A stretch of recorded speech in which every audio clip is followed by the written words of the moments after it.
G'day listeners, just as an FYI, there is going to be a mention at one point about suicide, just as a trigger warning. But we're going to talk about some fun topics as A well. lot of trigger warning, I think. A lot of triggers. No, but, we're going to chat about how political parties are formed. We're going to chat a bit about America, what we could learn from And them. no one cancels himself again. Well, almost. Almost. Okay. But it's going to be an eventful episode, and we'll get to learn more about Simon and his political learnings.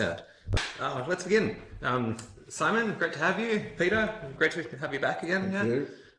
So today we're going to be chatting with Simon Gnieslaw. I guess your most recent claim to fame is being on the Senate ticket for Victoria for the Fusion Party. Yes. Exciting times. Yes. One of your fusion friends. Oh yes, full disclosure. I don't know if I did enough of an intro of myself and Peter for the first episode, but yeah. So I'm currently the convener of the Fusion Party, one of the official spokespeople. I was also the candidate for Wills. That's an electorate in northern Melbourne. Although, this podcast is not an official Fusion podcast.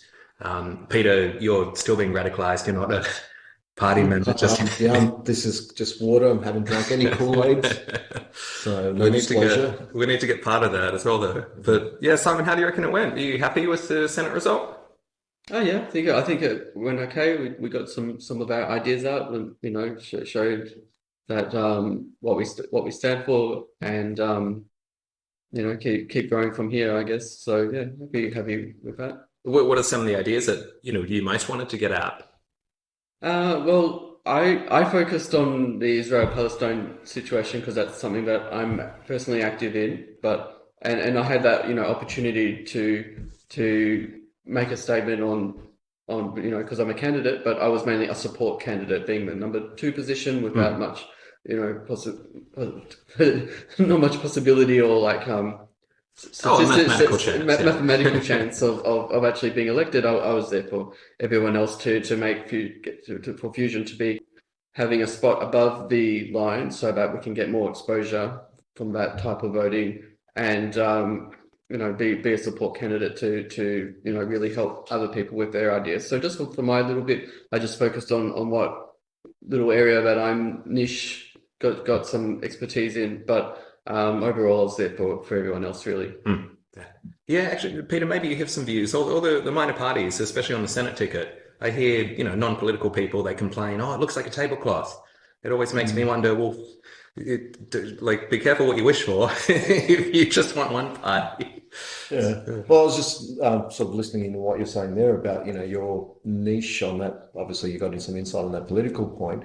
How are you, I guess, linking it to the broader? Because to be honest, I don't know, other than conversations I've had with Owen, how are you linking it, making a nexus between and differentiating between that Palestine-Israel point and the knowledge you have to the Fusion Party? Yeah, so I have a very unconventional take on the whole situation, which is very unique, and that's why I decided to run on that platform, because I was presenting new ideas that no one has really heard before, and I think it was well received actually by a lot of people. I made a lot of I made a lot of friends and gained supporters from both Muslim and Jewish people alike, and I'm from a Jewish background, just for a bit of context as well. So it seems like I'm able to be bridging a divide on this, where it's similar to like Liberal and Labor, where you've got this thinking of it has to be one side or the other, but actually no, it's not just two sides to a story. There's a lot of people who get caught in between, where they're being forced or pressured into thinking that it's a binary choice, when actually it's not. You can what about a third option? What if there was another way of doing things that focused more on actual people? And so this is, I wouldn't say this is like a focus of the Fusion Party. This is more my area than the rest of Fusion, but it's still overall. I wouldn't even. It is Fusion. I think it is in line with Fusion values in how we do things, but it's also Fusion is also my values in how I do things as well. It's not. It's like a chicken or egg situation. We're so aligned with one another that it's really hard to really really say what's what. It's just like I agree with everything that Fusion has to stand for. So back to Owen's question to me and saying, okay, how do I, let's say I'm a layman here, and I'm saying, okay, why should I vote against the major brands, right? Coke, Pepsi. Yeah. I know what they taste like, but here I'm being offered something else. And I asked you the question, tell me succinctly why your position is a different brand that I should actually look at. I really didn't hear anything to say. Sure, I can get more specific No, yeah, Do you on mean that. fusion in general? well, how because Yeah. I have an understanding. I gave you an abstract answer. I have an understanding of Yeah. the Israel-Palestine issue, and you mentioned one key word there which resonated with me. It was about, we make it about the people. Yeah. Which, forget about the binary politics or anything.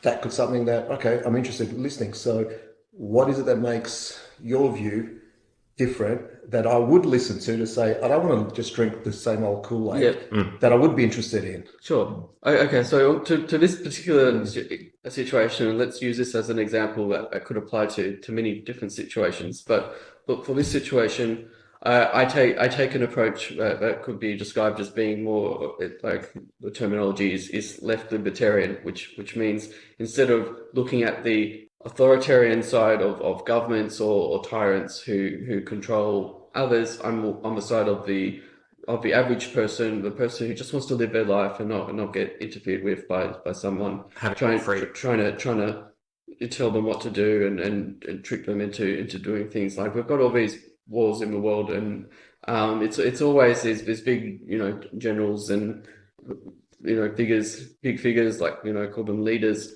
And they're usually old as well, and they'll trick the young people into saying, "Oh, you got to fight for this," and they're the ones who are actually dying. But we're not actually looking at, okay, what are the needs of the actual people who actually live there? And there seems to be this disconnect where the leaders are sort of speaking on behalf of the people to say, oh, this is what my people want. We're fighting for this and for our land and our future is at stake here. And then, like to a certain extent, that might be right, also because they've convinced the people of that. But also, there's other viewpoints in there as well, where there's people who aren't being heard, who aren't being represented, who just want to live their life, and who just they just like everyone else.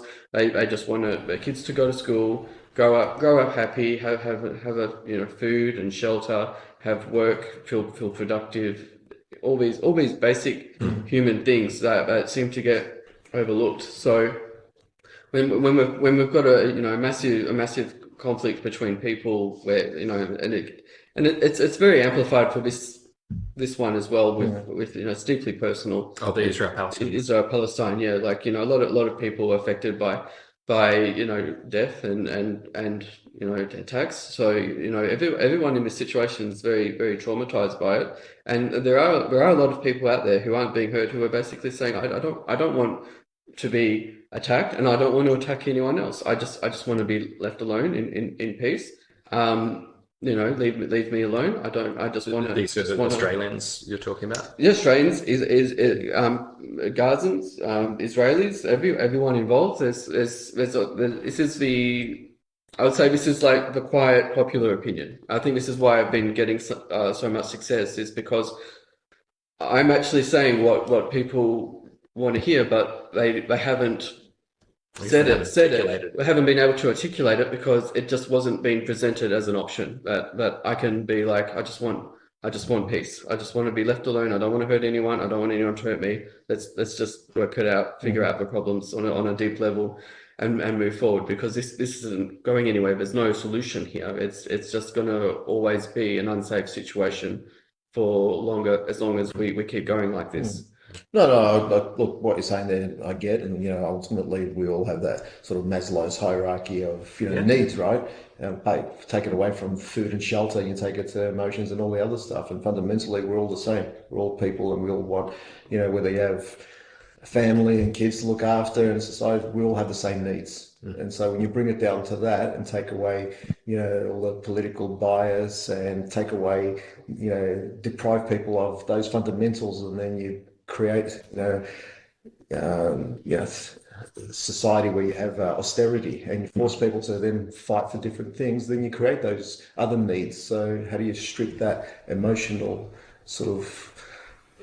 I notice actually it seems to be something more like the left wing in politics seems to acknowledge all these conditions which affect people's lives, versus it seems a very conservative viewpoint to say, like, harsh sentences for criminals, for instance. Like they did this crime because they're a bad person, versus the left would say like, well, they're a victim of bad circumstance, and that is a big contributor to why they committed the crimes down the Well, by line. definition, conservatism means, want to preserve what I have. So you want to hold on to what you've got. No one's going to cut their own nose to spite their face. So the best way to deal with something is to blame someone else. Yeah. It's on any change curve, the first thing is, well, it's not your fault. It's blame someone else. So it's better to blame, the migrants coming and throwing their kids over on Tampa than actually saying what is the problem that we may have here in Australia. Yeah, it's a good. Yeah, I think there's a lot of simplistic thinking when it comes to some people on the conservative side. Like, obviously, I have some good conversations with some conservative who I respect, but like the overall thinking is they're just not thinking. Like they're not thinking hard enough into the problems. We like, especially within fusion, we don't look at the simplistic approach of, oh well, there's a problem, what's a quick fix that we can do that sounds simple. We look at the problem more thoroughly and go, okay, what's the root problem here? What needs to be changed to fundamentally fix this problem that would solve it long term, rather than just a conservative way of thinking. Oh well, like the example with the boats is, oh they're throwing their kids overboard. How do we fix it? Okay, we're going to ban the boats. Like, yeah, okay. It sounds like a simple fix, but like how you actually go to stop the boats, like you can't. The boats have still been coming ever since then. A lot of them undetected even. So it's not really. And why? And then you go even deeper. Why are they even coming by boat in the first place? Why are these refugee conditions existing in the first place? What can be done to solve international problems? To, like, not to say that we can do everything, but what can we contribute to help with overseas stability? That's like the whole point of foreign aid, is to basically give them money enough to improve their own situation, that it becomes a more tolerable place for them to live, so that they wouldn't need to become a refugee in the first place. Unless your government's policy for giving foreign aid is to actually tell them how to use that foreign aid, so then your own companies can go in there and build the roads they need to mine what they need, and that's a whole different discussion then. Look, it's a bit of both, and definitely I'm aligned to you that there can be some nefarious reasons behind it. It's a lot of that, not just with this situation, but like with the road example, like to help with the mega mining company, for example.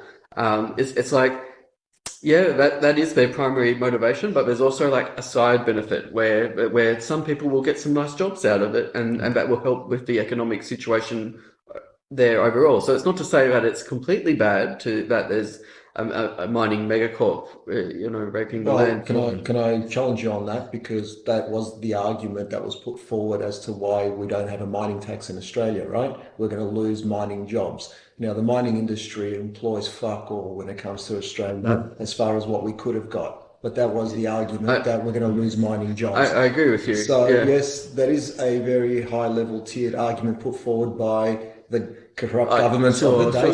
So let me clarify. So like, if I'm not sure, this might be a podcast, so you might not be able to see my hands. So, but like, let's say my hands are quite. This is the bullshit expression. Outstretched, where like, this is how much it's going to be benefiting the mining companies. It's like I'm going outstretched as I possibly can, and then there'll be like a little slither where it's gonna help the actual. Well, that's the branding. That's the PR. Actual people.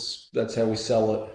Or scare, like the whole throwing kids overboard. Now, it never happened, but what it did create was the fear that our borders need protection, and therefore you won 2 consecutive elections based on, we've got to stop the boats. You create the fear first, and then you give the panacea. But it's also interesting how that topic is throwing children overboard, and that pulls the heartstrings of course. No one wants to see any children get hurt, and not even. And we say things about conservatives, but like not even conservatives want to see children get hurt. Like they might do things, and their policies might do that, but it's not an intentional thing where I want to hurt a child kind of thing. That's like a universal human thing, to not want to hurt children. And sadly, there are some people who might, but it's a sacrifice they want to make, I suppose. Yeah. Well, not even just a sacrifice, but there's some truly evil people out there. Oh no, but the conservatives, you're saying, like, if that happens, like, oh, it's a shame.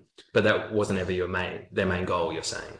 I can see you got a point there that there are some conservatives who'll be like, I would never want to harm a child, and then they'll go on to put in some sort of justification The great of cause. why that might be necessary for whatever cause it may be. I don't think it's like mutually inclusive or exclusive, whether conservative or otherwise. I think it's about, what's the intent, and like, for instance, we can use the example of what was it, the Northern Territory great intervention, when in 2007 the Howard government sent the military to All the protect Aboriginal children. stuff. Yep. Yeah. So, central government decided for whatever reason, and people can put their arguments forward to say whether it was a good thing or not to send the military in to protect Indigenous children from being violated, etc. Yeah. Right? And they sent the military in to do it because, they know best how to, and they didn't consult properly with the Indigenous community and so forth.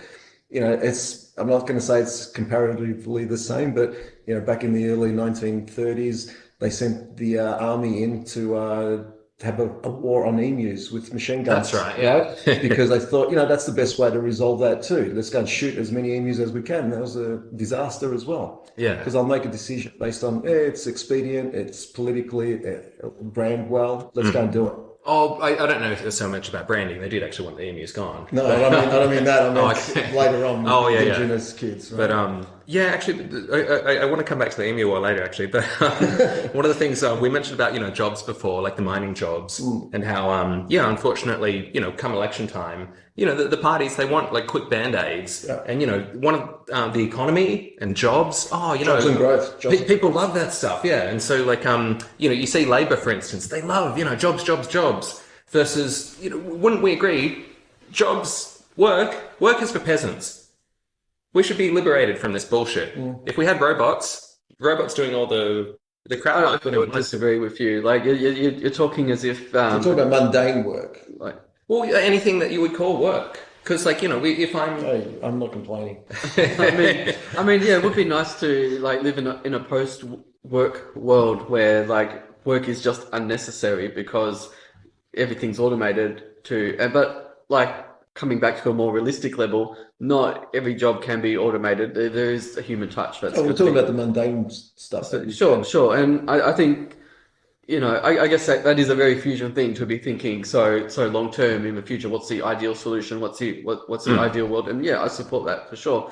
But I think we just also have to be careful on this, that what we're actually saying is we're not saying, oh, we're going to make everyone unemployed and so that you're going to struggle for all your necessities, but because you've been replaced by robots, which does seem a bit like the trajectory that the world is going at the moment with AI taking jobs and especially without a universal basic income, which is a topic we can go into later. We're missing out. You see, Labor Party, their model for economic growth is just to import a whole bunch of migrants. And, they become students, they become Uber drivers or whatever. We're not doubling down on making the most of Australia's skills. Australia has amongst the highest university or highest tertiary educated population. And yet, where are all the innovations happening in Australia? Yeah, look, I think we definitely have the brain power and that we're in that information, we're maybe a second information age. I'm not sure what the terminology is, but we're definitely intelligent enough. We've got the technology, we've got the engineers. It is possible to automate a lot of these jobs so we do need to think about what the future of work is going to be, how we're going to take care of workers, how we're going to redeploy them or take care of them in for those who might not be able to transition very smoothly. We need to make these transition paths where we're in a world where there seems to be the way that we're structured now is that a person's self-worth is based on their ability to work. If someone is not working, they're seen as being a lazy or a bum or something like that. You need to have a good excuse for not working, basically to be judged upon. So as we move forward into the future where there is going to be more unemployment because of mundane jobs being replaced by robots, we're going to have to look at that and say, okay, what other ways can people contribute to society, which might not necessarily be paid work, but still make a contribution with, say, volunteer work or working doing art or even working in a political party, for example, to try and push society forward on a in a voluntary role, it's not all about how much money you're making in in doing hard labor. And if it is a case that it does need a monetary value assigned to these other endeavors, okay, well let's pay everyone. Let's pay people to be taking care of a family. The mother at home who takes care of the child get a wage for that. Doing planting work, get a wage for that. Restoring nature, being in a political party, caring for the elderly. All these things that have huge value to society, that needs to be recognized. So there's different forms of work that are not necessarily paid, and also when it comes to sorry, edit this bit out. I lost my thought. I was just thinking, actually, Simon, when you mentioned like pursuing political work as one of the legitimate jobs, I guess wouldn't we say that new ideas are pretty relevant for political parties? Yeah, okay. And so, in that sense, like, don't we want more political parties? Yeah, look, having ideas, having new ideas is also a job that is meaningful work. It might not be paid for, but it does advance our society forward. And Oh, actually, on that note as well, Peter, if we want, if there are any new guests who want to pitch their political ideas, reach out to us and come on the podcast. As well, I was going to mention, Simon, it's a good segue to like the history of the Fusion Party as well. Like, if we think for every new idea, political idea, like often you need, it needs to be backed by a party. And so, in the past, people have been critical of quote unquote single issue parties, let's say legalize cannabis. They say like, oh, why are you only pursuing one issue? Well, because, for protest vote, for instance, if we see, if legalized cannabis gets 10% of the votes, many of these people probably aren't thinking like, yeah, I want, this person to be my prime minister, but I do want to send a message to the eventual winner. Like, yeah, I might have voted Labor, but also I want cannabis to be legalized. And so, the single issue parties are a great way of being able to send a message. But, unfortunately, the, Liberal Labor parties keep cracking down, making it harder to have a political party in the first place. Simon, I understand you were part of the Pirate Party well before the formation of Fusion, weren't you? I was, and then I left, and then I came back after the formation of Fusion. So I wasn't there when Fusion fused, but I was there before and I was there after, so I know a little bit. Fusion Party is by name because it's fused from other parties? Yeah, okay. So the basic history of Fusion Party is that we had 5 parties to come together because the laws had changed where you needed a higher minimum number of members in order to be viable to be registered as a party. They tripled it. They tripled it from 500 to 1500. Right. And I suppose I would say of the 5 parties, we all had our niche topics, and they're all very much aligned to one another, and so there wasn't really any conflict between any of our views or values or ideas. They were just covering different topic areas for the most part, and a few crossovers as well. The pro-Israel, pro-Palestine. It was. I guess we never really had differences of opinion about Palestine, didn't we? But you found the middle ground of pro-people somehow. But yeah, I guess it was tricky. Yeah, when all the I guess the most recent conflict was kicking off in Israel Palestine. I guess I was on the executive at the time, and I felt like our party is committed to technological advancement, climate action. So there's no obvious solution that comes forward to us. I mean, obviously people being able to choose their sovereignty sort of thing is where we would skew towards libertarianism. So you would be maybe I'll use my words. Is it about self-determination? Exactly. A pathway that you'd be advocating? Well, because as well, I should mention. I don't know if we covered this in the earlier episode, but besides being involved with Fusion, I'm also the founder of the Non-Human Party. The idea is so the founding policy we had was the idea of nationality as a service. And so with governments moving towards, or as society moves to be more digital first, you can imagine a lot of the ways you would interact with the government, the way it would provide services to you would ideally be online first. And that would mean that a consequence is it's very easy to switch nationality. And, if we imagined being able, at the moment, governments act as though like we have the monopoly on violence, you will do as you're told. Versus, can you imagine, same as we do business with companies, they actively attract customers. Obviously there are some companies that behave like monopolies, Amazon, Google, Apple. But most companies have to compete. Like we want you to be a customer because, and here we're going to make it very appealing for you. If countries did the same, then we would have more rights, and you could pick and choose. So doing that, so if I was a sovereign country and I'm trying to attract you guys to now be citizens of my country, obviously there'll be an interest in me as a sovereign country because I'll possibly maybe collect some of your taxes, right? Yeah, exactly. So what benefits would you and the other citizens get from those taxes? That would be part of the interest. So Yeah. I wouldn't want you, for instance, living still in Australia but paying the taxes to this other sovereign country. You're saying Australia wouldn't want that? Yeah, for sure. So I understand your concept and it makes sense, but there has to be what am I getting out of it too, from where you're living?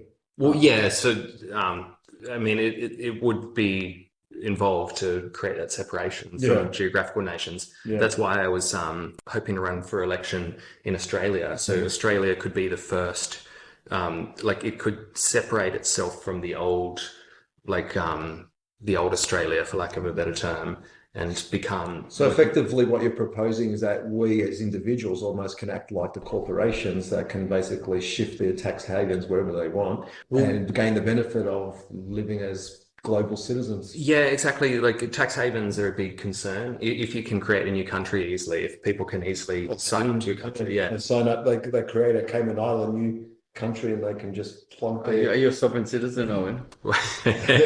There was, it reminds during the election campaign, someone actually they were commenting on Twitter that this guy Owen Miller, he's one of these like crazy conspiracy theorists, but he's just left leaning instead of right. I can believe that. But anyway, but no, it's well, we were saying something very important. But yeah, creating new nations. With I think with the tax havens, I think Australia doesn't issue enough.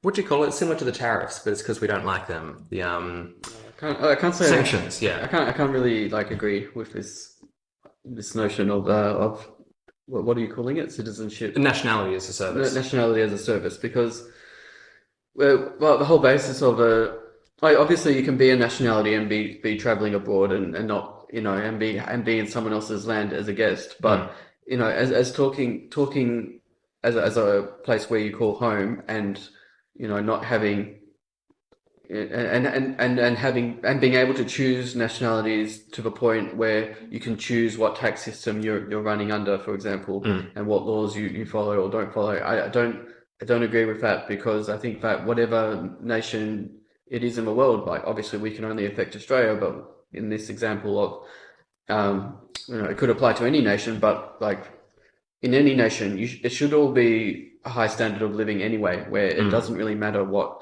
nation you call yourself to be, where you still have the law of the land, where you still need to have the same laws that everyone is following, so everyone knows what the rules are. You can't have some people running around under one set of laws and another under a different set of laws. It does, but the corporations seem to not. That was the point I was making, that although it applies to citizens, corporations seem to actually not necessarily do that. Yeah, it needs to end. We can't have these loopholes. We need to. I think I don't know what they are off the top of my head, but I did see a list of about 6 common loopholes which are being used, where things like intellectual property, they shift that, pay themselves licensing fees, get bank. True, but is that more so? And again, I've never been one to advocate this. I've probably been in your camp more, but is that perhaps where everything is heading, going more digital anyway? So this argument that probably you and I have been advocating, is that probably the more, I guess, antiquated way of thinking how the world was, where now everything's going digital. It's just the citizens are the last ones to jump on. Yeah, well, I don't think this is moving in the right direction in the first place. I don't disagree. So I think we need, instead of saying, okay, we'll instead of everyone becoming their own nationality according to what's suitable to them, I mean, maybe for a cultural perspective, that makes sense. But if I'm, a legal standpoint, these corporations running around under their own rules, or being selective and loopholes.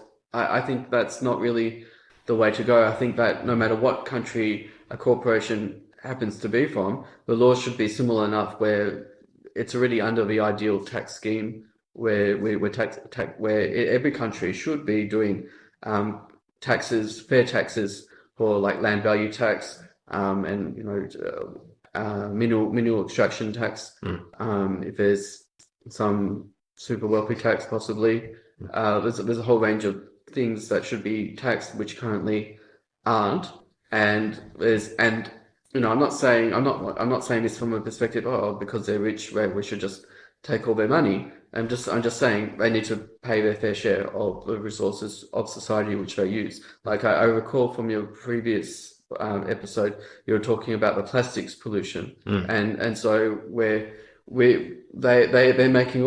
producing all these plastics, and they're shifting the responsibility for the disposal onto us, where we pay for disposing of all the plastics. So that's basically a subsidy for their model of operating, where they could be using more sustainable materials, but they don't, because it's no longer their problem. If they had to pay for these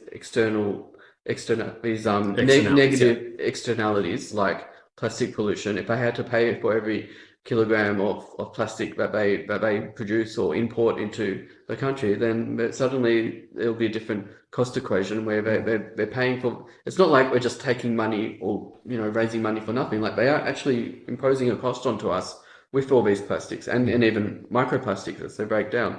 So they need to pay for that so that it can be disposed of properly, which they're not. And we should do that in Australia, and we should encourage other countries to also be doing the same thing and make it a fair equilibrium, basically. No, like I said, I don't disagree, and that's it's an argument as well. But it goes back to that point: how do we, to Owen's point, is it just by voting every third year? I'll vote the Cannabis Party, or this year I'll vote for the anti putting plastic cans in the wrong bin party, just to make that statement. That's not going to change enough to enforce that.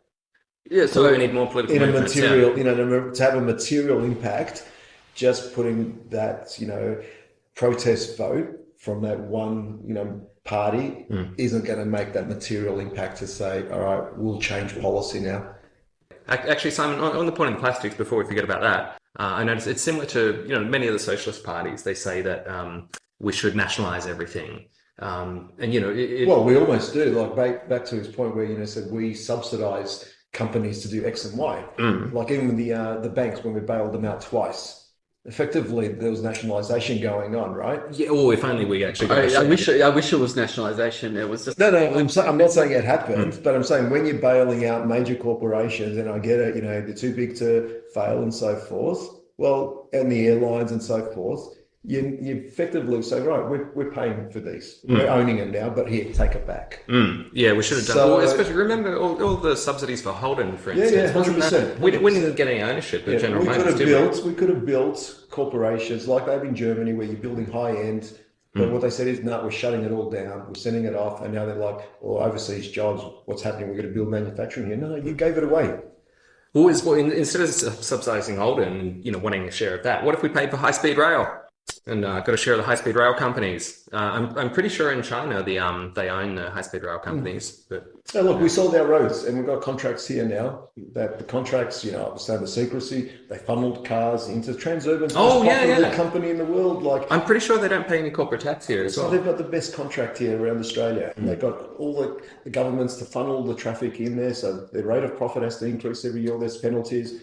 Sweet deals. Yeah, so if I could just circle back to that example we used with the mining companies, where jobs, like say it's a foreign aid situation where they're gonna make some foreign aid that mainly benefits a mining company, and maybe a little bit on the side help the locals a little bit. Well, it's the same happening here. So it's building a tunnel, for example. In Victoria, there's a lot of tunnels going up. This is also down. There's a lot of tunnels going down, and this is one of those things where the politicians of the Labor government, they're selling it to the people. Oh, look how great this is going to be, where it's going to cut your travel times in your car, and we're doing the train tunnels as well. Look how great this is. And look, these are great benefits to society, but it's really more of a side benefit. It's not the primary demographic is to help the people. The primary stakeholder here is all these construction companies that are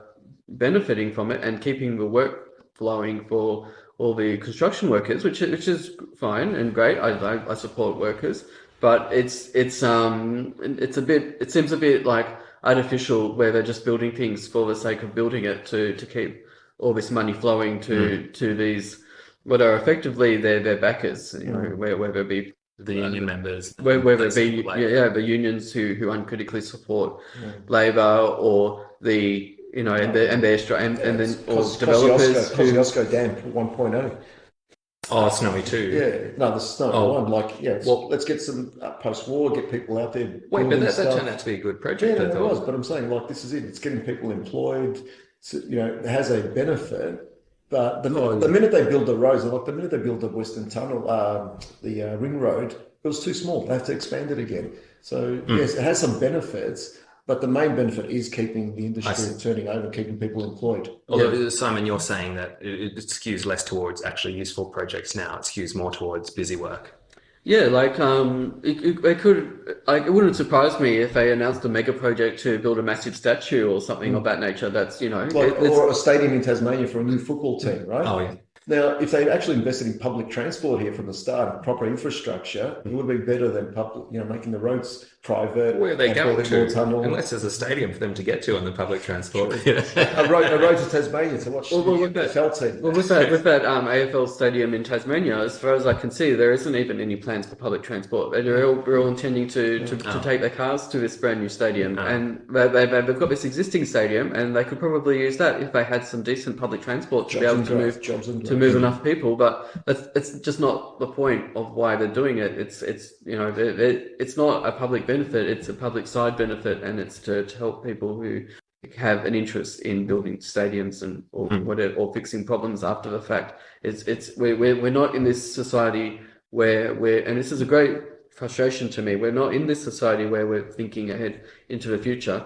And like another example in Victoria is they've just announced that they're going to be rebuilding it's not a rebuild. It's an upgrade of the Sunshine train station, where they're going to add some platforms for some new services and $2 billion worth. And it looks $2 billion. Oh, and it's put a tender in for that. Yeah, Made it 1.9. and it is an upgrade. No doubt about it. It is going to deliver a lot of benefits, but there's also some obvious shortcomings as well, where there's going to be some trains going past. They're calling this the super hub, where that's meant to be connecting all these train lines together. But there is a train line which is going to go straight past it, which is the train that goes from between Sydney and Melbourne. That runs right past the station. There's no platform for it. Albury to Melbourne, that train goes right past. There's no platform for it. So there is this potential where, if you were going to do the job right, that you could actually, even if you have to rebuild it, because like the old design is no good, even if you have to rebuild it to make it future-proof, that's what should be done. But because... upgrade the line from Sydney to Melbourne at the same time. Sure, but mainly the station I'm talking about. They should be... They're taking shortcuts on the station. I thought you heard super fast train. No. Well, it's not. It's a very slow train, unfortunately. But there's a lot of work to go on that particular. The VST. We need high very slow train. Slow train, yeah, definitely. But it's even though it's already a slow train, it's even worse than what it needs to be, because they're putting $2 billion into an upgrade when really they need to do a rebuild and start again, because it's already like a spaghetti junction already. They need to do the job properly so that there's room for expansion, so that in the future, if they can make that train actually a decent speed, it would actually be able to have a spot to actually stop there without rebuilding the Sunshine Station or upgrading the Sunshine Station a third time, because it already had another one 10 years ago. It doesn't last very long. They're always doing half measures to upgrade it, and then 10 years later they're doing it again and again. They're just overbuilding what they've done previously rather than doing it right in the first place. Yeah. Still better than Chairman Mao's 5-year plans. 10-year plans are I remember the way to go. there was one about what was it? The backyard steel smelters. I liked that one. Yeah. Because what was it? They couldn't make enough steel, and then I don't know how the idea came up, but everyone was meant to create their own backyard steel factory. Well, Yeah. And when they had, tried to get rid of pests, Like the sparrows. the sparrows. They were that's chasing the right, sparrows away from So landing. that worked a lot. That worked And a then, lot too. I guess just for the viewers' background, the sparrows were eating all the bugs, and so Yeah. with the sparrows gone, the wheat crop failed. That's where Australia got the idea for the emu assassination. Oh my gosh. Oh, Yeah, see, we came around to so that. I wanted to get back to that. That's right. Good segue. Look, the thing about China is that they have been trying very hard for many years to really become like a world leader in what they're doing, and they've failed so hard. Oh, the opium wars to- didn't help. to- They failed to How start many years with. ago? So it was just a Okay. part that really sort of retarded their growth. Like they definitely went through these phases of silly ideas like eliminating the birds to so that the bugs won't Oh, the canaries won't eat the grain. so they won't eat the grains when when there was a whole ecosystem there melting their own tools and pots to scavenge enough metal to produce machinery. There's been a lot of missteps there, but going more towards the modern era, they have actually. I'm not saying that they're completely ethical in everything that they do, but on like a economic and technological point of view, they are leaps and bounds ahead of anyone else. Their growth is so much faster than everyone else that they will overtake the rest of the world and get a very huge lead because they have that future thinking where they've been they've had these aspirations since the times of melting steel pots that they want to get ahead, and now they've put some thinkers in charge who actually know how to do it, where they instead of thinking on a 3-year cycle, they're thinking on a 30-year cycle. What do we need to set up now that's going to pay dividends in the future? So as time goes on, they're becoming increasingly a powerhouse, and they're not. It's a new mindset, I guess. Or it's a new era for them to be in the top of the food chain, and how to manage that. Ethically, to the point of giving other people a chance to compete as well, because if they just keep going in the same trajectory where they're trying to catch up and they're taking I know that intellectual property is not something that they take too seriously, they'll use it only to the point that it suits them, and then they'll take over and just copying is just a very thing for them, and that's great. I'm a pirate too, but they've used this to catch up, and now we start getting concerned that they're going to keep on copying to stay ahead and increase that gap over everyone else and not give everyone else a chance to also compete. Yeah. Actually, Simon, on that point, can you elaborate? Many people would have heard that the Pirate Party, has views about copyright reform. Are you able to flesh that out a bit more? Yeah, sure. So with the copyright reform, it's not to say that we're completely against all kinds of intellectual property, but it's more about being fair with the intellectual property. So I think off the top of my head, I think what we're advocating for is for copyright to be 20 years from the time that it's created. 20. It's either When the content is created. yeah, then 20 it's years 20 rather. And at the moment, it's like the lifetime. the lifetime of the author Plus another 50. Oh, okay. So it's really long, and it just encourages like a lot of rent seeking from these. It's not even the creators or their direct families that are the primary beneficiaries anymore, but just these major corporate entities who have for music especially, purchased the rights to it. People complain about Spotify becoming more of a monopoly, Apple, and so these even so Chapel Roan, when she was winning a Grammy recently, she was asking I forget who was meant to pay, but she was demanding that various music companies are meant to pay. In the US, how they're meant to get the health insurance through their employers.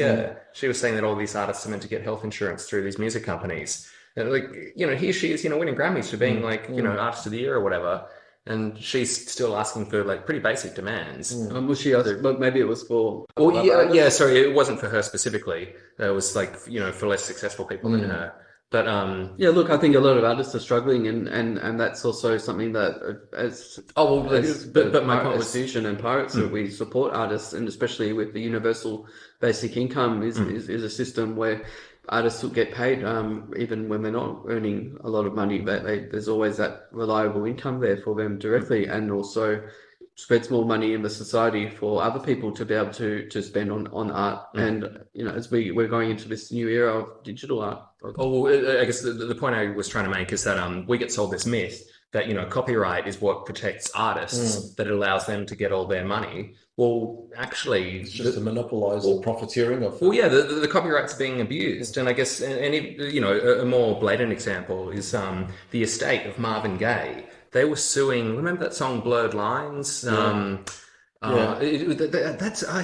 really aghast at that song. By the way, the "Blurred Lines" was like, How's the connection with? I'll get to that in a point. But sorry, I was just going to say the "Blurred Lines" is did she really give consent? Which I find like a pretty. What do you mean? Well, that was my interpretation. Like the blurred film clip or the? Well, no, the song as well. It's like. Is she saying yes? Is she saying no? Okay, right. Like, am I? To those I haven't really analysed, but I'll have a Well, that was my interpretation. But anyway, but that song, I'm pretty sure it's that particular song, was sued by the estate of Marvin Gaye because they were stealing his vibe. It was the Marvin Gaye vibe that was in that song, and they won. They won this lawsuit.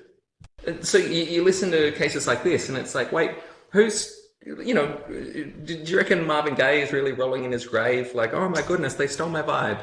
But should have done a role when his fathers tried to shoot him. This probably would have been more beneficial. I don't know this story. No, I'm not sure the circumstances of the story which you're talking about. But, I can't fact check that off the top because I haven't heard about it before. But it does feed into an important point that I want to make is that when it comes to these artists, it's not just the artists who are actually being the singer, but also there's a whole band behind them and all the engineers, the sound engineers behind it, the writers. There's a whole team of people that go into these productions, and we're using a music example, but there's other forms of art as well. Like something very dear to me is video games, and you could have thousands and thousands of people working on one massive video game. To produce the peak of artistry for that game. GoldenEye, Nintendo 64. Yeah, I love that game. One of my favorites. And there's also been a fan remake on PC, which is pretty cool as well. And this is actually really directly relevant to the point I'm making here. Is that there's with all these royalties, when you have all these artists that are contributing towards a project, they're giving up their rights to royalties in a lot of these contracts. It's too many people for them to manage royalties for. So they'll say, okay, well, you're just on a wage, and all everything you create belongs to us. You don't have any royalty rights. So it's very selective that some artists get royalties and some don't. And so only the front person. So we're not considering those who are not the front person, who's on a fixed amount, and their work fluctuates as well. This is a problem throughout the whole creative industry where work fluctuates, and then especially creative rights, and that also this concept that it's not just the creative rights of the person who created it, but the creative rights of society to be able to enjoy that work and remix that work in particular. So with the example you were using with that music, of stealing the vibe of it, like that should be allowed. That you should be able to remix that vibe and expand upon it and make a new creation based on a previous work as well. There's a lot of artists who do covers and remixes, improve or make it worse in some situations. It belongs to culture where, as a society, we want to share this culture and work with this culture, but there's this whole intellectual property side of it too, where it's like, no, you're not allowed to do that because it's this original artist who has the right to that song. They didn't give you permission to do a cover or a parody. I think Widal Yankovic ran into this issue with some of his parodies, where I think he was just sort of being nice to sort of ask for permission, and sometimes they gave it. Usually they did, sometimes they didn't, because they want to have that complete creative control over that and not let other people be part of it as well. But then when it comes to video games, that's very amplified situation to that, where you've got the game GoldenEye, which is Yeah. so much of our generation loves. Such a great game on the Nintendo 64. Did you used to play, Peter? I was never a gamer. No. This is the quintessential game of the 90s, I would say. If you're in school, where you go after school, you go to your friend's house and you load up the GoldenEye, and you got up to 4 players sort of sharing a screen, and you're telling each other you're not meant to peek. But that was hard. The screen cheating, yeah. sometimes you're allowed, sometimes you're not. But it's it took on it's got this extreme cultural value to so many. And now as this is like 30 years on basically, and it's still such a cultural icon for our generation that it still lives on. And we got these very passionate fans who actually made a remake of the GoldenEye game because it means so much to them, but they're not allowed to actually release their game as a paid thing, and because they're towing a very fine line where technically it might be against some copyright laws of what they're doing. I see. Oh, but then because they don't own the intellectual property rights to James Bond, and then there's also intellectual property rights of Nintendo, and the two companies are not talking to each other anymore to work out who actually owns the rights to what. So they can't just go and figure out, okay, who actually owns the rights. Is this make a deal with them? It's just too muddy. So they've just made a fan project on the side, released it anyway, and see what happens. But if they actually started making money off this to reward their hard work, then they could be in a lot of trouble, and they know it because after all these years, cataracts in the crosshairs. Well, actually, with the point of GoldenEye, it reminds me as well of Balenciaga, the fashion house. And I guess, here we can say that the new people, so these people here, they aren't allowed to release the new game GoldenEye because they haven't got the right. Yeah. But just because you have the rights, that doesn't mean that you're making the best copy. So with Balenciaga, for instance, so this guy, he was a Spanish fashion tailor and fashion designer, but he only made custom bespoke clothing. And then one time he made a perfume with some German chemical company, and so they wanted to label it Balenciaga, okay, and then they figured he's going to die one day, you need to make a deal so we can still keep selling our perfume, still call it Balenciaga once you're gone. And then when he died, there was talk is he going to train an apprentice or anything? No, he closed his tailoring, his fashion house. That was that. But then some people came in later. They wanted to use his fashion name. So the chemical company ended up selling the rights to for Balenciaga. They sold it to a completely unrelated fashion house. And so the Balenciaga we know today had nothing to do with the original guy. Oh, wow. And so, this is a case, we say that, if the chemical company, if Balenciaga have the copyright, they're the legitimate ones. They're not. Yeah, it is a commodity to be bought and sold, these rights. It's not necessarily to the interests of the original creator, as copyright is meant to be. And copyright it's meant to be a revenue stream to help pay back for that. The Marvin Gaye example as well. Marvin Gaye would probably be overjoyed to hear that music in his style is continuing. It's still popular. If you can draw that connection with that song, that's great. We'll go back and listen to the two. But... Probably not the rapey song, but if there was another sort of disco one, yeah. So I used an example of this. Remake of GoldenEye, but it goes far beyond that. It's also mods or modifications for video games. If you create if you take someone's game that a company has made and you want to just upgrade it in some way, maybe you want to add an extra skin, or you want to put Iron Man into that game.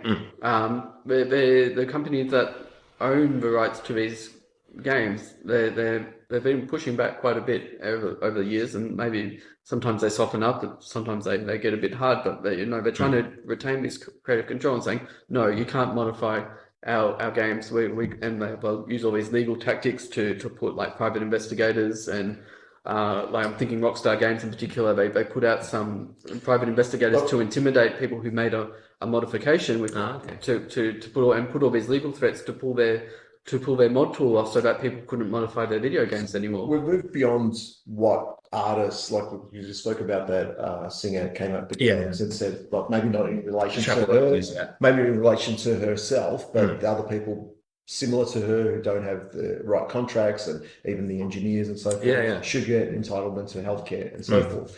And then going back to your point about, what are royalties actually set up for, so people can earn what they're entitled to.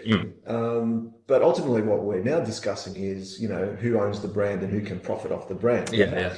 And, you're saying they push back and so forth because, I own this brand and it's still viable as a commodity and I want to sell it. It's no different like if, okay, I like this drink. I want to join the fusion party. But now I'm going to go and market it my way because I've got some different views on a particular issue. And you guys will be like, hey, hold on. No, we still have certain values, which what you're saying doesn't align with that. Well, it doesn't matter. I'm going to use that platform to go and say and spruik my thing as well. Yeah, I see what you mean. Like the original creators shouldn't get their work hijacked. Yeah. I think that we would quite welcome that in Fusion to take our ideas. I would say like the limitation on that would be like don't use our name or pretend to be official to our name. But that's my point. But if you're saying I've taken inspiration and copied these ideas. No, that's not what I'm saying. I am saying exactly that. I can't go and say I'm representing not the Nintendo item, the game. I guess you can't say it's James Bond anymore. Yeah, I'm saying I'm creating a new James Bond because of nostalgia, and I'm selling it based on this nostalgia. Buy it. It's the new version that we all grew up with, and I'm going to make some money off this nostalgia, which is theirs. It's no different to say, yep, I've joined, I'm leveraging off this and I'm going to sell off that. Well, remember as well, speaking about the copyright owners and the true holders of the cultural value, remember how the production company was talking about, like, let's make James Bond a black woman, for instance. Yeah. And so, like, here, another case of, like, the official copyright holders are the ones going completely off course. So, what do they want the brand to represent? And are they going to lose that entity long term? Oh, actually, I heard Amazon bought the rights to James Bond now, and maybe we should tell those video game fans maybe they know who to negotiate with. Have you been watching the show The Studio? Oh, what's that about? It's basically what's his name? The actor. Anyway, he's in charge of a studio in America, Continental Studio. It's made up. And right at the end, it's I think it's about 8 parts of the series. At the end, they're about to be bought by Amazon. So all the work that they've done in trying to create a series, a catalog of movies that's going to get their company out there to be the #1 movie studio, they're like, we're going to lose our jobs anyway. Amazon's going to buy us. That's the sort of last episode almost. So it's similar to what you're saying. It's funny how... I guess actually we wanted to, we were covering a bit in the first episode, how we wanted to ourselves make... The podcast is meant to be like through the looking glass, like seeing how it's created. I guess maybe that's something we have to consider, Peter. Maybe one day we'll get bought out. I can't imagine. Or Amazon, they're reasonably political. I mean, Jeff Bezos saying Washington Post. Can't criticize Trump. What if we go to space one day, along with Katy Perry? For 2 minutes, you'll be kissing the ground. Just go to space. Then he paid for. There were 5 or 6 women in the Blue Origin thing. They went to space a month ago. Allegedly. Okay. I heard actually with when they were talking about was the moon landing being faked. I heard this joke that they hired Stanley Kubrick, the sort of most notable director of the time. Stanley, can you film the moon landings for us? He agreed. The sun shining. Well, he agreed on the condition that they film on location. Real method acting there. That's wear masks. It's interesting. Just yesterday, I was watching a documentary about the whole history of the USSR. And, obviously it includes, the space race and everything. I want to study more, actually. Simon, do you happen to know more about Lenin? It's because we see very few political parties that start from nothing. And so the impression I got was that Lenin, started a popular uprising, and then, they eventually took over the Bolsheviks. But, in Australian history, for instance, we see very few parties formed out of nothing. I mean, so the Liberal Party, for instance, split off. So Menzies was in, I think it's called the United Australia Party back in the 40s. I think it's basically was it free market versus protectionist parties? Oh, okay. And then they came together to become Liberal, then Labor came along, took Oh, I took thought, hold, and then they became the anti-Labour Party, Yeah, basically. Yeah. they were basically the anti-Labor Party. but then I see, in modern times, like Pauline Hanson, for instance, she split off from the Liberals. Jackie Lambie split off from United Australia, the new one, the Clive Palmer's one. The only person who strikes me as being completely new, like grassroots, was Bob Brown with the The Greens. Dan in Tasmania. Yeah. And so, but then as well, because like the Pirate Party, that wasn't new here. Was that in Sweden first? Yeah, there was an international movement happening at the time to deal with copyright reform. So, Like Germany, Czechia. yeah. So I'm not if you put me on the spot, I guess I'm not that You're not a historian, Simon? not that much of a historian. Yeah, but I know there has been some successes in Europe. So that's maybe where Pirate Party originated from.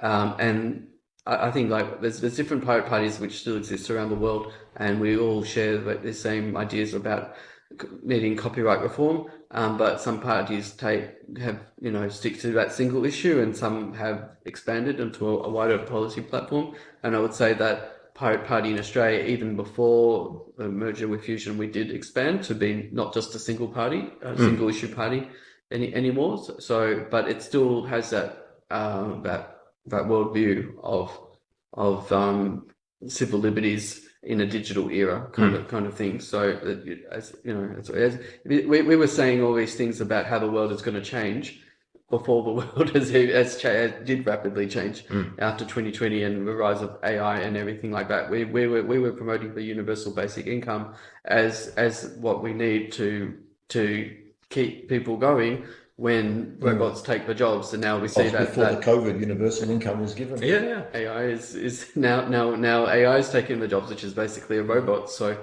everything that the universal basic income advocates have been saying for all these years has basically become true. So we are very ahead of the curve of what we were promoting in the mid 2010s. Well, again, so I'm going to touch on my point again that during COVID, globally, the countries that could, the governments agreed we need universal income. Yeah, I guess they didn't call it that, unfortunately. Yeah, I know, but that's what they did. So it's like every government said we need this because society needs to function. Yeah. It seems deliberate that they didn't call it a universal. Well, they didn't want it Of course they to. did. They didn't want it to stay. They didn't want it to stay. And deliberately, they actually, I remember at the time, the Solomon Loos and so forth gathered the government together and said, what you need is to give us money for the employees. But don't give it to the employees, give it to us to give to the employees. It's so yes, sir. So that's why they didn't call it universal income. Well, it wasn't even a universal. No, because it went straight to the employers to then benevolently give it to. They spend just as much money on administration of it than actually. 100%. Actually 100%. executing. So that's why it wasn't. But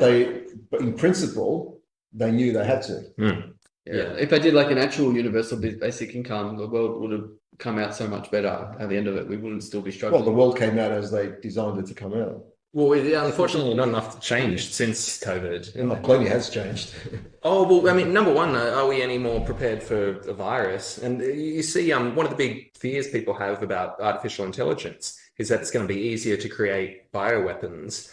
And like, I'm surprised. I was thinking at the time that how long until we see the next epidemic? Because, if we go by the theory that it was made in a lab, then how hard would it be? Because already in 2012, there were 2 papers published in Nature and in Science, 2 separate diseases, both based on bird flu, where you could make it in a lab. And so there was a big debate at the time in 2012, should we publish this because someone might use it as a terrorist? They did end up publishing it. How come, because like we saw, for instance, the Zoom stock price rose during COVID.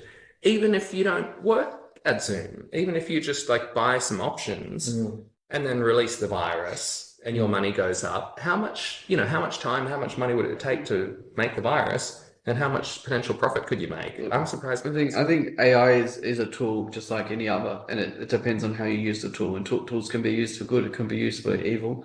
There's a lot of potential weapons of mass destruction out there which could exist to be, if you look hard enough, I'm sure you could probably find how to make a nuclear bomb or get your hands on some anthrax or something like that, and then use that to your diabolical advantage to get rich or whatever your motive may be. But this sort of thing just isn't really happening, at least not too frequently. Don't reveal that. It comes in season 2 of the podcast. Yeah. Oh, but I would say the solution, I see it less about banning AI. I think it's, the same way that we have to stop terrorism. We have to rush towards creating a harmonious society faster than the terrorists can get there.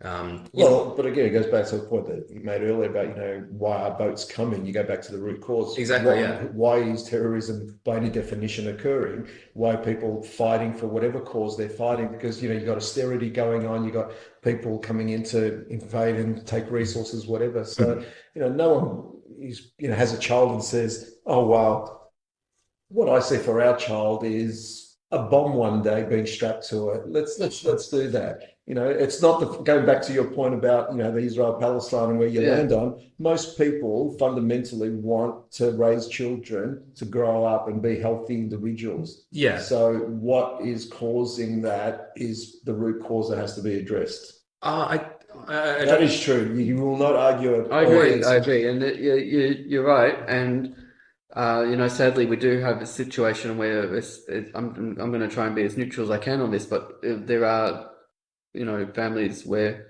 they'll have a child with the explicit intention that my son usually is going to grow up and be a brave soldier for my country. And I'm not going to get into what form of soldier they're going to be for whatever side it is, but there is this desire that there is going to be a military aspect to their child's future. But this is always the last option, though. I think. And that's the point that I'm making is that, and what you're making as well is that that's their current line of thinking, because they're so traumatized and being like, how can I fight back against this intolerable situation? And I need that protection for my country and my safety. I can't live in this situation where I'm feeling unsafe and not having resources I need, and safety is one of them. So they're motivated to go down this path where if they were in a perfectly safe country where these threats didn't exist, or feel unsafe, then they wouldn't even be thinking in the first place, I'm going to have a child so that they can grow up to join the army or the equivalent of an army. Same as we were saying in the last episode, Peter, about how one man's terrorist is another man's freedom fighter. That's right, your Mandela discussion. Yeah, and so I feel terrorists. Let's keep in mind they're always fighting for political causes. They want. And so, many of them, they're probably, previous members of political parties. I'm thinking, I can't remember the name of, there was one in Germany, a left-wing group of terrorists in the 70s. And so, when Australia decides, when Liberal and Labor decide, let's minimize our political competition, let's triple the registration requirements. Previously you could have very out there thinkers starting their own political parties. And, what if they could pitch their ideas and, maybe they'll lose. But if they're satisfied, okay, I pitched my ideas and people just didn't like them. But you see many people, they never feel, they always feel like the system was rigged against them, that they could never really come across to voters. And so, I feel that, the government continues making it harder for minor parties to stay registered. And that is inevitably going to cause terrorism. I mean, already since we saw, since the Fusion Party was formed, there has coincidentally been a rise in terrorists joining neo-Nazi I wouldn't really connect that to fusion, but I think he's talking about the time span, not that you're responsible. Sorry, viewers, can we rephrase this quote? This is what a terrorist looks like in the modern world. The same changes that brought about the Fusion Party also happened. So, you see, you were black banned last week for we need to edit this news on feminism and women bearing children. This week he's ousted himself as an instigator of terrorism. I'm surprised to put this long. But no, it's we were saying about how if minor parties, especially the single issue parties we were saying before, imagine not just for the Senate, imagine on the lower house if there were 20 parties. And because in the US you see it's confusing how there are only two parties And so, like, why isn't that the party that doesn't like abortion is also the party that likes fossil fuels? Like, what's the connection there? How come there aren't more parties, especially pursuing single issues? I mean, here you see the anti-abortion party is what, Family First, one of those. What's the Heart Party? They're pretty conservative as well. Yeah, I think they're like the naturopath kind of things, where they're naturalists. So Oh, okay. there's some things I would agree with on environment, but like they're also like anti-vaccination, anti-fluoride, like very hardcore on these things where they don't believe in modern science or modern medicine. It's much more of these, alternative medicines kind of Yeah, things. So I'd say their heart's in the right place, but yeah. I don't know, probably not something There that I was- would get behind. It was funny at one of the state elections. I was handing out some flyers. There was next to me there was this Liberal shadow minister, and then also the this Family First woman. The Family First woman, when she was giving out the flyers, she would say, "Put your family first. Vote family first. Put your marriage first. Vote family first." And the Liberal woman said, "I don't think that's something the government can help with." And that kicked off this. Well, if they got their way, then maybe they could. Because I think they want the government to be like under the church, basically. Blessed be thou. She was saying something about like setting good role models. For Well, yeah, instance, and- they could actually sort of expedite some of the Liberal policies. You remember even Abbott wanted to have a minister in every church, in every school at one point. That was part of his. Oh, was it? Yeah, Oh, that's interesting. So, there has been iterations of trying to get some of those real family values into Yeah. our society. I'll get the fun fact for the viewers. Tony Abbott did he go there? Yeah, I think he did 1 year of priest school.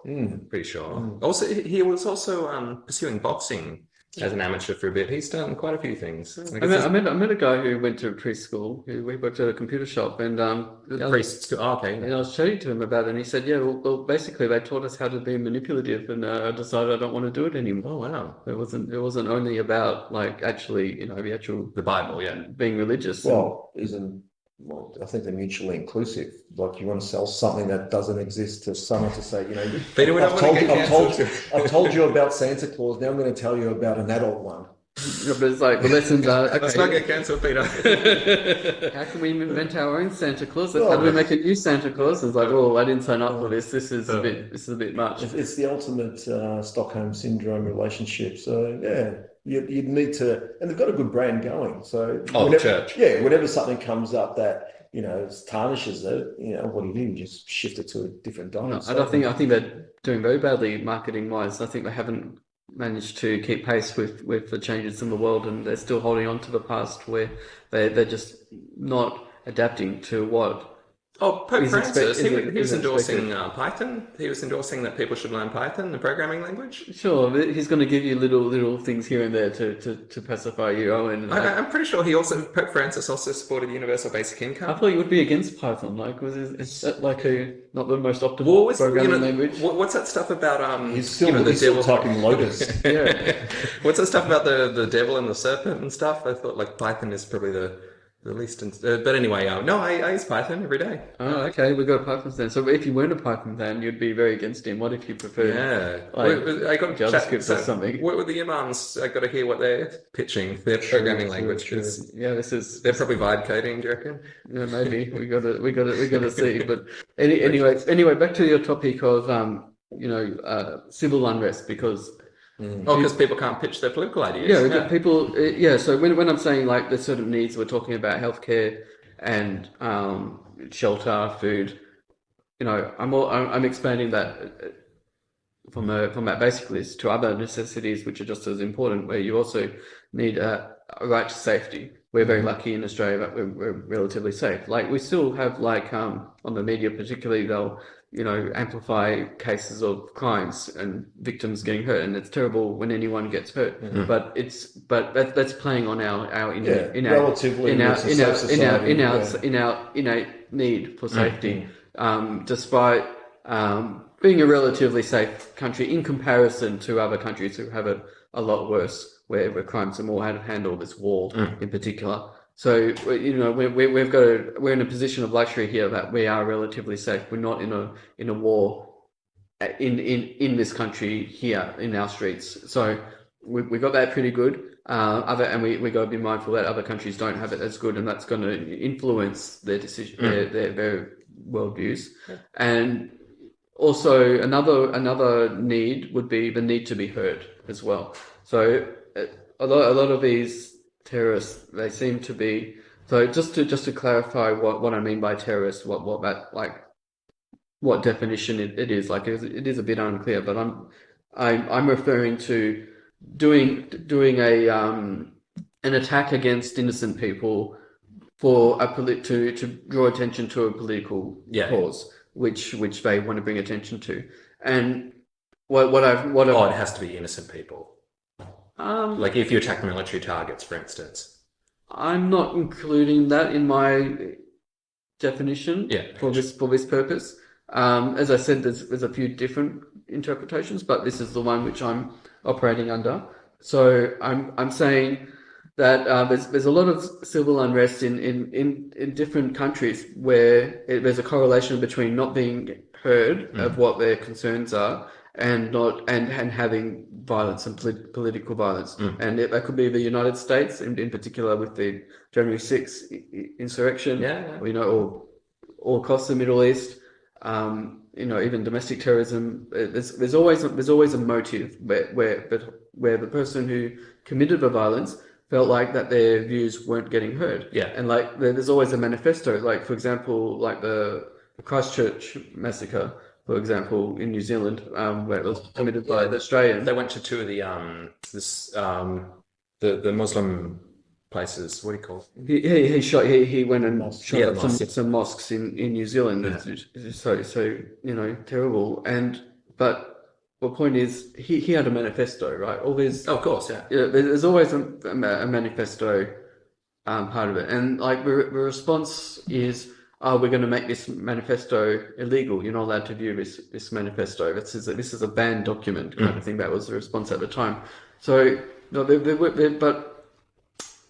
what was not talked about, what there was no media attention on, is that there's this play of media here where, on the one hand, they're controlling the narrative, right? Where they're saying, you're not allowed to consume this material. No, we're not going to go into the contents of what was motivating someone. And we have this rise of far right nationalism in Australia, with these neo-Nazi pricks and all that. And no one's taking the time to figure out what's actually driving them properly. And I hear a little bit about it's mainly young men who feel disgruntled with the current system. They feel like they're not getting voiced. They're the rejects of society. There's no conversation happening. How can we make people feel more part of society and not feel not feel rejected? Society hasn't worked for them. It hasn't worked. So what can we do to make society work for everyone, where someone wouldn't feel like a social reject in the first place? I would clarify. I don't feel that they. It's not just that they feel rejected. I feel they indeed are rejected. Well, yeah, I wouldn't use that term. I would just say society hasn't worked for them. Calling them rejected, makes it sound as though like it is their fault. They deserve to be rejected. Sure. I don't mean to be disparaging of anyone, not even a neo-Nazi, no matter how hateful they may be. But but I'm, I am aligned to what you're saying in that, we need to look at the root cause of what would cause someone to go down this path before they get to that point of being hateful. And I suppose if someone's already reached that point of being hateful, what can be done to rescue them from that? So that's what I was saying before. To no longer feel that way. And look, and I'm always open to that as well. Sure, I'm open to helping anyone if there's something that can be done. I'm there, and so I would hope that they would be able to move on to a better path and no longer be in that category that I was referring to, where I'm referring to those who are still in that mindset as being pricks, basically. But you're always free to no longer be a prick, is what I'm saying. I guess I was trying to make the point before that, we need to race to create a harmonious society so that people never feel the urge to do this. So going back to more fundamental, we need to focus on what we can do to improve society to avoid these things in the first place. And the media will not focus on that. They will just buy into this suppression, saying you can't read it. But at the same time, there's there's this hypocrisy going on where they're also promoting this terrorism as well, because they go into all the life story of the terrorist. Aside from the manifesto, they'll put up his face, his name. He's had such a hard upbringing and all this. Everyone wants to know everything about the I feel killers. there's less about this now, especially after the Christchurch one. They were encouraging the media to not even say the guy's name. Well, I didn't hear that, but that would be a good thing if that was happening. But even of other There is obviously dehumanization, there's the story angles, there's everything else. There's aspects of what you say which I totally agree with, and that is, if you do put things and say no, you cannot talk about certain topics and ban them, then it becomes intriguing and becomes, why are they banned? Yeah. Those who are disenfranchised then have their own unique orthodoxy to follow. Yeah. I'd rather people are open and can communicate. And to say my views are totally against someone who has like those political views and wants to do harm to anyone else. But back to your point about having, other political views that can push the political consciousness one way or another in society, have the debate, have the conversation. But to ban someone and say, no, we're going to have that content on, we can't have these people speaking about that, it just pushes it under and gives them a Could make it worse. Yeah, More like it does make it neo-Nazis, worse. yeah. Well, that's what I'm saying. Bring them on. Let's have a conversation. Find out what is your discourse. Why do you think like that? And what are we doing as a society that is causing this? Because you have a view, a political view, if you do. Because some people, it's like, well, it's just their migrants or whatever. It could be as flippant, or it could be a real political understanding to say, okay, why do you have that particular view? And what's the root cause, and to what end can we perhaps fix it? Yeah. And by not having these conversations, and I'm not saying let's put them on TV front and center and give them a huge platform, but like if they have an outlet to at least share those views and be heard, feel like someone's listening to what their concerns are, then that is in itself a good outlet to diffuse tensions. Where if someone is not feeling like they're being heard, then they can resort to violence in order to get heard, because it is quite clear, whether they're saying the name or not in the media, that it still gathers a lot of attention. Every time someone is murdered, it always makes the news. So if you want to get heard, you kill someone. That's what grabs the attention of the human more than anything. And if you're killing a whole group of people in the one hit, then that amplifies it. Where if you kill 10 people, you'd get 10 times more attention compared to one. You see as well in terms like the US, for instance, they say, "Oh, we don't negotiate with terrorists," but I mean, they've funded Al Qaeda in Syria. They regularly negotiate with terrorists. Anyway, but on a brighter note, though, let's look at all the school shootings and that. We've got all these. Not even just in schools, but like there's a lot of violence happening in America because their democratic system is flawed, where people feel like they're not getting heard because of the two-party system is so entrenched over there. That I mean, the school shootings are children. I don't know they have as. Well, they've obviously got things that are on their mind that they need to be heard about. That's less political, though, isn't it? Well, no, it is, because there's school shooters want. Well, some of the disenfranchised, their issues. Not just disenfranchised, but the whole thing. We're looking at the root causes here, but it's also like lack of access to mental health, because their political system won't allow reform. Children shouldn't be so having such difficult lives that they need psychiatrists in the first place. Why not? No. Why children needing psychologists? That's a fucked up situation. Why can't I disagree. No, why? No. Why can't they live just happier lives? I mean, I saw but that's part of living a healthier life. Some people actually need to work through things, even as young children. Like psychologists can definitely make your life even better. Yeah. But for it to at the moment, psychology is still so costly and inaccessible for many people. But but I think that's the argument he's making, that because they choose as a government discretionary spending, let's say on military and other things, rather than infrastructure to help society, that these individuals who need that mental health care don't have access to it. They can't even get an abortion, right? No, but illegal. I'm saying, why is a 15-year-old in such a dire situation that they desperately need. It's like, 100%. And I can't answer that because I'm not a psychologist or a And psychiatrist. it doesn't matter what Yeah. situation might have led to that. The point is, they're in that situation. Correct. They need that help. Yeah. If we can prevent those situations, sure, absolutely. But not all of them is going to be preventable. There's not always a clear cause that something must have happened. Can I give a more practical, real example to us? The guy that drove through Melbourne with his car. oh, that's right. So the result is, we put bollards all over the city to not let that happen again. Yeah. But the issue is the guy had mental illness. He'd been in the system prior, but the system obviously isn't funded enough, adequate enough to deal with individuals like that. And, even back when the Kenner government came in here and basically defunded the institutions, let people out to fund the casino and so forth, Okay. right? And we had the cops shooting people on the street who were running around with samurai swords and so forth because they released them from the institutions because they cut funding, and they had the buses that they used to ferry people in the casino and so forth. They shifted funding at the time. Oh, okay. So we're putting bollards in the street now, so hopefully no car goes through people again. But you're not dealing with the root cause and forward thinking. Yeah. So that's what we do. Yeah, of course, we need to work on like having a happy upbringing for every child, and to avoid having any.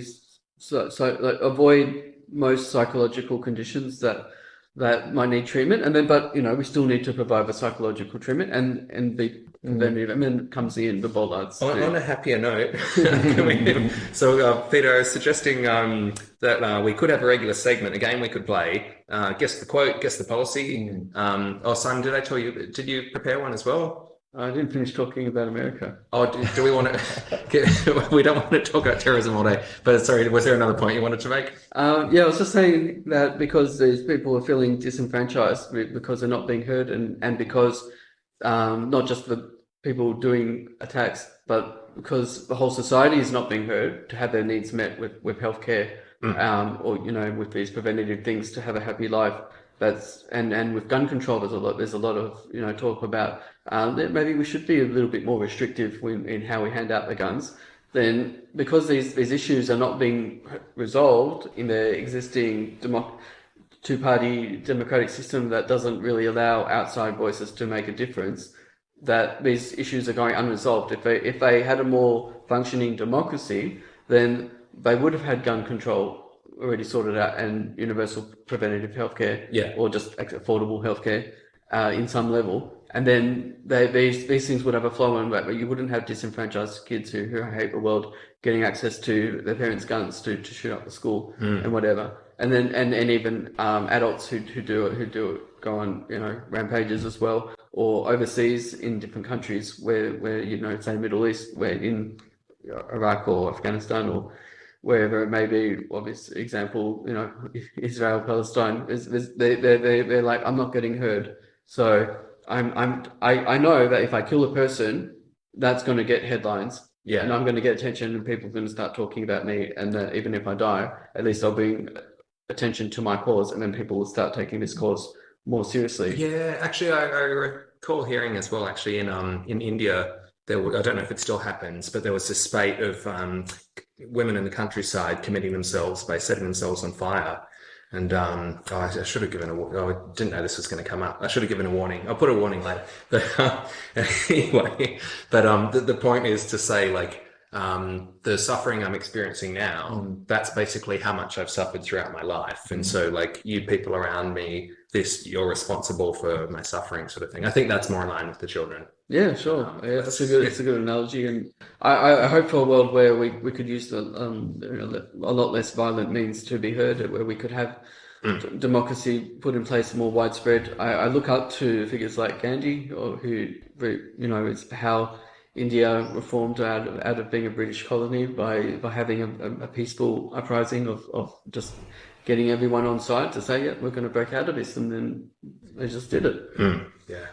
So I'll edit this later. Except for the split between India and Pakistan. Oh, that's the British. That's the problem, not Gandhi. Okay, but I'll do the warning later. But let's move on to the game, shall we? Friday night. Start with the game. Did you? My quote's a bit dark though. So Simon, did you have one as well? For what? Oh, so the idea, listeners, we'll have a regular game where it's we bring up like a quote or like a policy and everyone else has to guess the party, guess the. Oh, did you have one, Simon? Yeah, I've got that prepared. Yeah. Do you want to do yours? Mine's a bit dark. Let's. Do your intro again, so we're editing. Let's start again. No, we're not going to edit. Let's just do it. I forgot what you even said. The game. Your quote. Tell me the games. Tell me the Okay, games. yeah. So you say a quote or a policy sometime in history, any country, and then the rest of us have to guess, like, who said the quote or like where was the policy from. Yeah. Oh, okay. So I'd say it's a more recent example of I call it the chainsaw policy.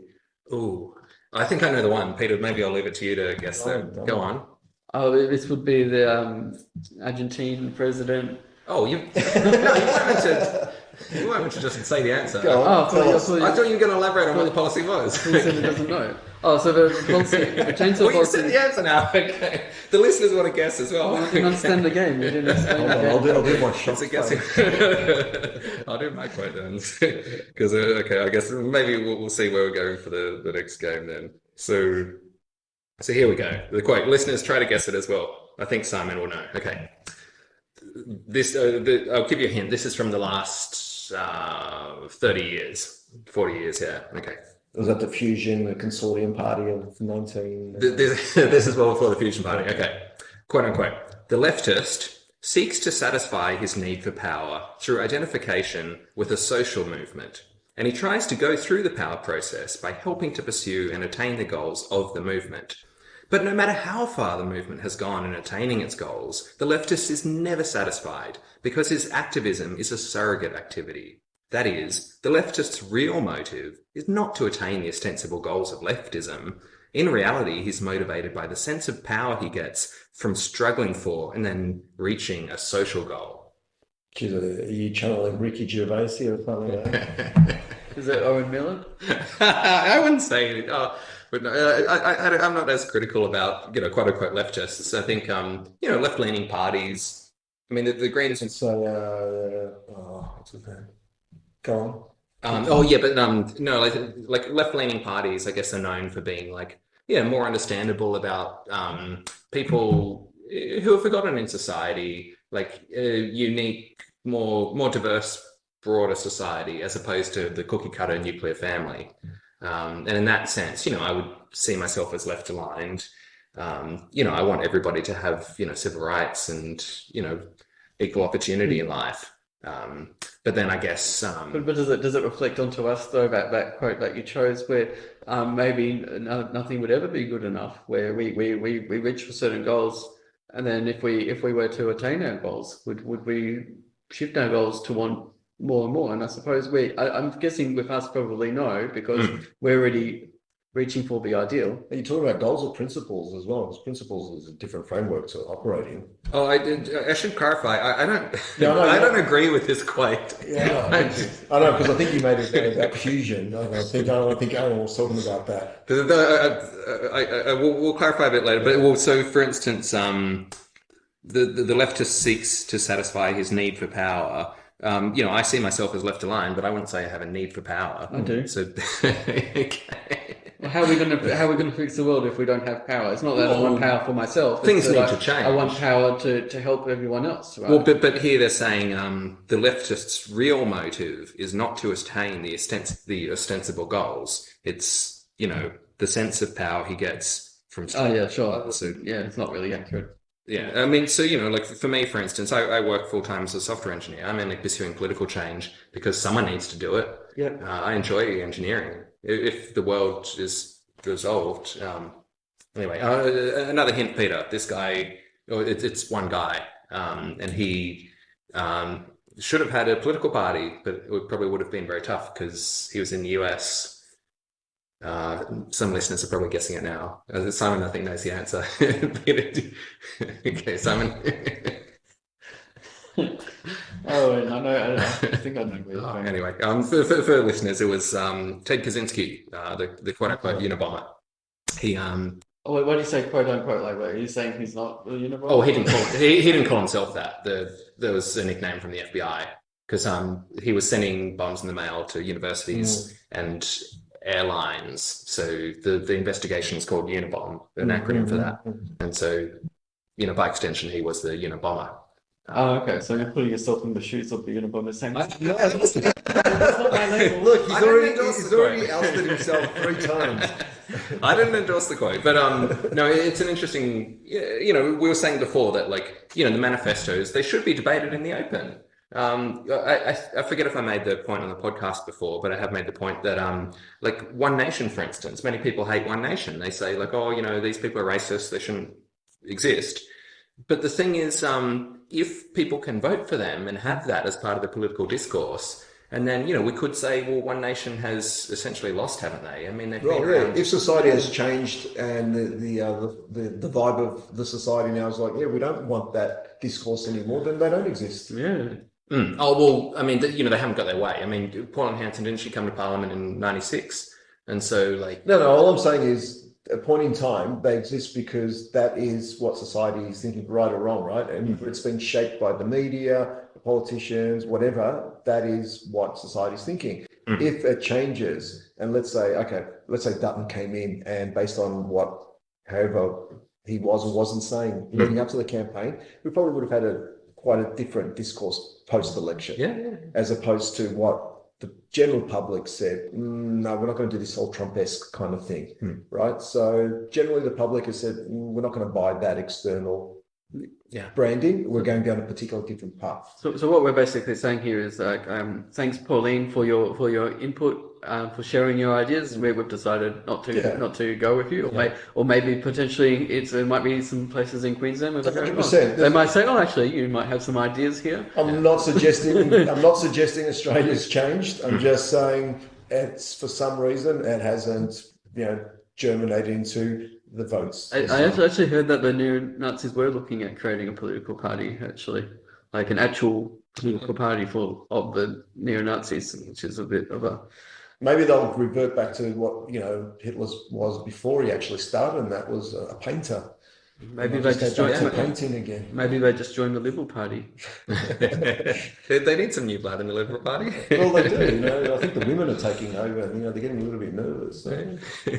That reminds it I guess I can't reveal it now, otherwise viewers will guess. But for the future guessing game, I'll include some Liberal Party quotes from back in the day. Interesting. But I'll have to someone white party kind of quotes, white nation stuff. Yeah. Either way, I guess Peter, now you know the format of the game, and hopefully the guests as well. But I guess before we finish up, I should just say we were saying before about people being cancelled and shunned. In the first episode, Peter and I made the point that, we want to challenge ideas that we oppose, get it out in the open and, people. Maybe we could have a neo-Nazi on the show. I don't know that I'd go that far. Just a Nazi. The neo ones, we're not sure about their platform yet. At least you're safe with the Nazi. You know what they stood for. So that's safe. Anyway, Simon, did you want to cover anything else before we finish up? Did you have a figure for the game that you? No, I was probably going to maybe try and feed in, and I think I did it in a roundabout way, the whole emu shooting thing, and I think I merged it in quite well. Yeah, just before we finish up, I wanted to make a point about the emu thing. It was so I was suggesting actually Fusion has a policy of changing the date of Australia Day. Well, I thought you were going to say about killing emus. But so we were saying we would hold a plebiscite. And people would vote for any day that's in this plebiscite. I guess maybe just all 366 days of the year could be chosen. But then I guess you can't, there has to be a meaning for the day, doesn't there? But my personal suggestion was, I'm pretty sure it's the 20th of November. It's the day the Emu War ended. The which one? The Emu War. Oh, right. So there was, so there was a thing. So the Emu War. And this was not pre... No, Peter and I don't do much scripting. No. So there was, I think it was in 1920, around that time. 1932, they actually. Yes. Oh, okay. Yeah. So yeah, the idea why I choose the Emu War was because it was stupid. Well, especially why it ended, because it was a victory for the emus, and I would argue that throughout Australia's history, emus don't go backwards. Yes, well, that too. There's the notion is that previous Australians weren't as, let's say woke as we are now, or, just Racist, more racist is what you're saying. well, like they weren't as like aware of like Uh-huh. they didn't cherish as much as we do now. Diversity, yeah. Past. Yeah. You see like old Australian gardens, Roses. they were very much channeling the English vibe. And even in World War One, my understanding is that people would say, I'm British and I'm Australian. They saw Australia still as essentially an extension of Britain, versus gradually, we've become, like I only have native plants on my balcony. And up until the 60s, with your native plants, you could have had some indigenous people there because they were part of, Oh, yeah, I guess the legal technicalities as well. But my point is more like Australians now value a lot more 100%. of the physical geographical continent here than we did in the past. And isn't it just as well that some of these things which we now value managed to survive the people who thought of themselves as British and wanted everything to be like Britain? And so, obviously this is meant to be a metaphor as well for like Aboriginal people. No, 100%. Also having yeah, rights no, now. I like the vibe of that. Yeah, but I think there's a lot of history that's yet to be reconciled with the Aboriginal people. There's a lot of work to go to think about one now. There's a lot of work even within Fusion Party to expand on that. And speaking of Fusion Party and energy, what's the lighting in here? I guess this is partly why I decided it's probably good to wrap it up. Okay, I guess thanks for joining us, everybody, and look forward to next time. Thank you.